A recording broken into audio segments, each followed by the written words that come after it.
আমাদের যুব সমাজকে কেউ মাদক, চোরাচালান, অস্ত্রবাজ, চাঁদাবাজ, দখলদার আমাদের যুব সমাজকে মানাবে, আমরা তা সহ্য করব না।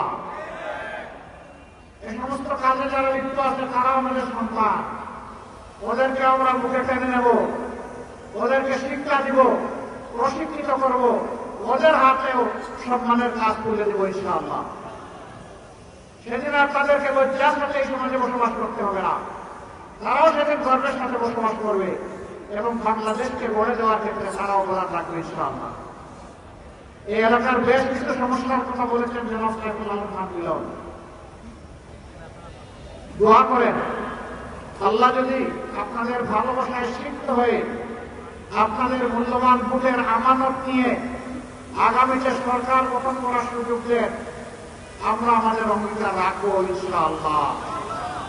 সবচেয়ে নির্যাতিত দল 24 সালের 5ই আগস্ট রাতের বেলা বিধ্বস্ত কেন্দ্রীয় কার্যালয়ে ঢুকে বলেছিল, আমরা কারোর উপর থেকে প্রতিশোধ নেব না।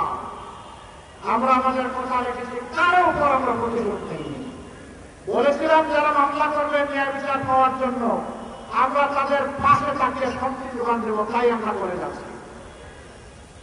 কিন্তু আমরা সাবধান করে দিয়েছিলাম, মামলা করতে গিয়ে ধারণাবশত অতীতের কোন গ্রাস বোঝাতে গিয়ে একজন মানুষকে অন্যায়ভাবে মামলার আসামি করা যাবে না।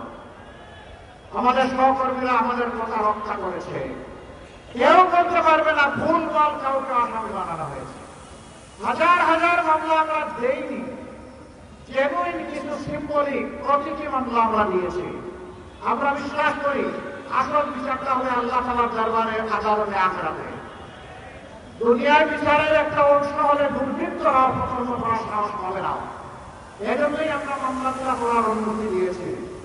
আমরা কথা দিয়েছিলাম আমাদেরকে আর্থিকভাবে নিঃস্ব করা হয়েছে, দুঃখন পর আমাদের লুটতরাজ করা হয়েছে, চাকরি থেকে তাড়িয়ে দেওয়া হয়েছে, কিন্তু আমরা হারাম সাজাবাদের থেকে আমরা হাত পাড়াবো না।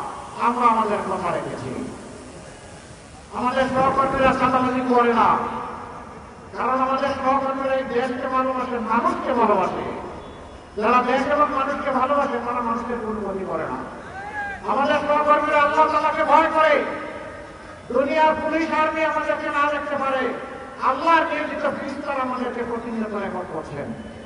আদালতে আখিরাতে ভালোর জন্য পুরস্কার পাবো, অন্যায়ের জন্য আমাকে তিরস্কৃত এবং শাস্তি পাওয়ার জন্য প্রস্তুত থাকতে হবে। এ ভয় আমরা করি। সম্মানিত ভাইরা, আমাদের প্রমাণ আমরা কিভাবে সচেতন থাকবো, আমাদের দুইজন শহীদ নেতা, আমাদের সাবেক আমির শহীদ মৌলানা মতিউর রহমান নিজামী এবং শহীদ সেক্রেটারি জেনারেল জনাব আলী আহসান মোহাম্মদ মুজাহিদ, তারা 3টি মন্ত্রণালয় দুই পর্যায়ক্রমে এই দুই দায়িত্ব পালন করেছিলেন। যতদিন ওই সংশ্লিষ্ট মন্ত্রণালয়ে দায়িত্ব পালন করেছেন সেই সময়টা জুড়ে আমাদের কোন প্রতিপক্ষ শক্ত কোন সমালোচক অথবা শত্রু আঙ্গুল তুলে বলতে পারে না যে তারা অসৎ ছিলেন এবং তারা ছিলেন দুর্নীতিপরায়ণ, তারা ছিলেন স্বজনস্বীকৃতিপরায়ণ, এই কথা কেউ বলতে পারে না। দুই একজন নেতা এখন বলছেন, ঠিক আছে আমরা এত অসৎ ছিলাম, আপনারা এত সৎ ছিলেন, তো ছেড়ে গেলেন না কেন?